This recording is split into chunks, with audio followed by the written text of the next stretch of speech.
It's strange because, I think, yeah, you're right. A lot of these people believe that they're making society and the world better. They're making things better for people. They're creating a better, more egalitarian, more equal world.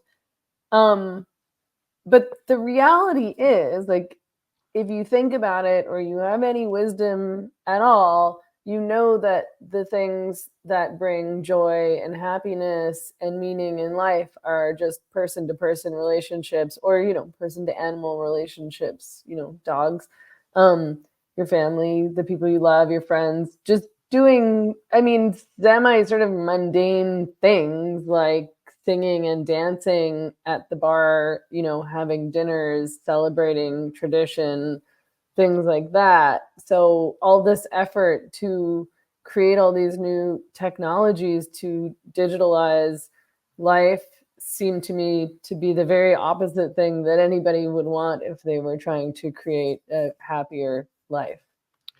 Yeah, I think a good analogy would be that kid who enjoys playing video games more than going outside, or maybe the girl who spends as much or more time getting done up and taking pictures and videos of herself through a filter for likes than she Yeah. does interacting with people in the outside world. And another good analogy, actually, that's maybe more commonplace, and you see it more and more. These people, they are at this point, they're practically a different species.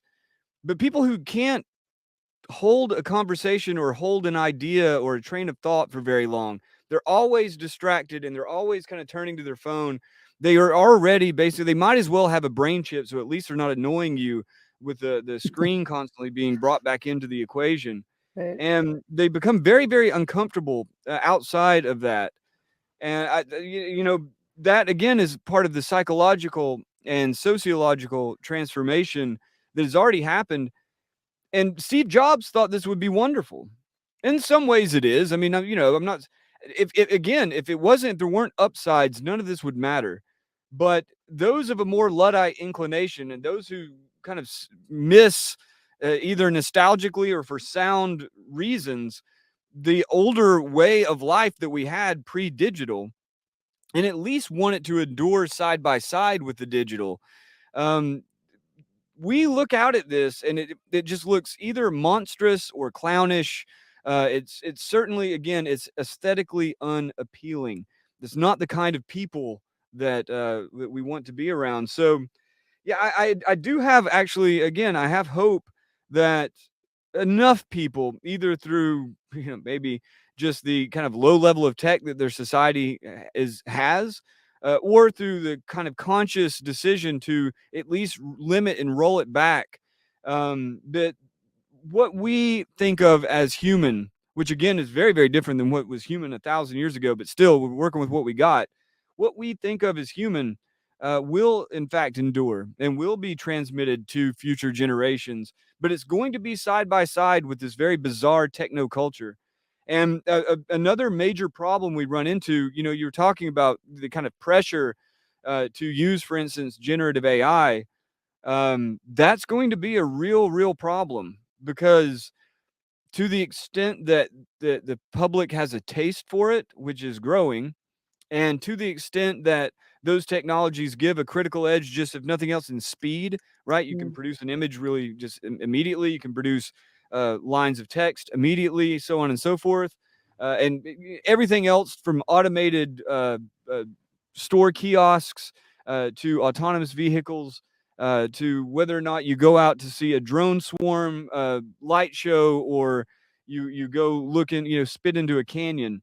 Um, we're going to face a competitive problem, the evolutionary problem that the transhumanists gloat over.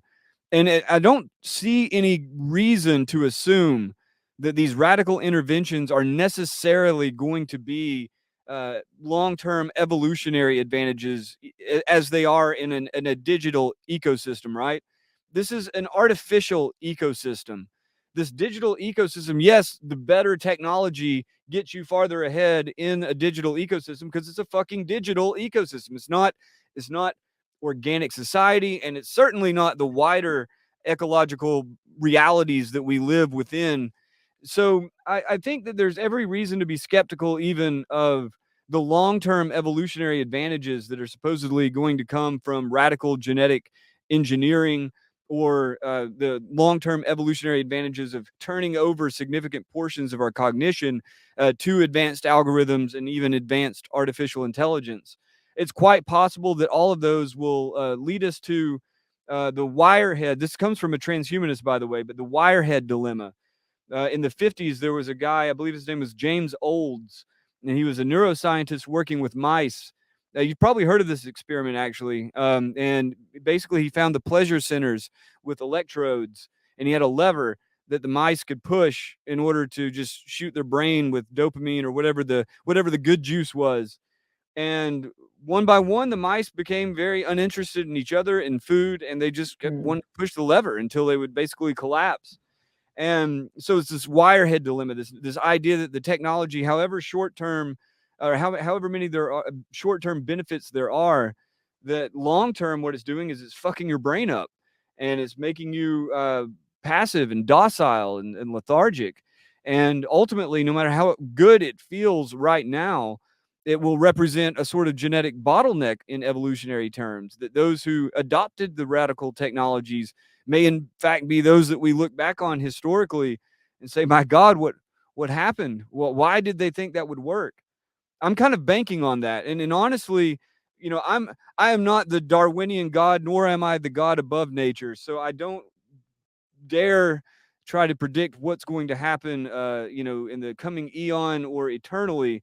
But just maybe for purely aesthetic or spiritual reasons, I just have to believe that nothing like the abomination that transhumanists describe will come to dominate life on Earth, and and if it does, it will fall.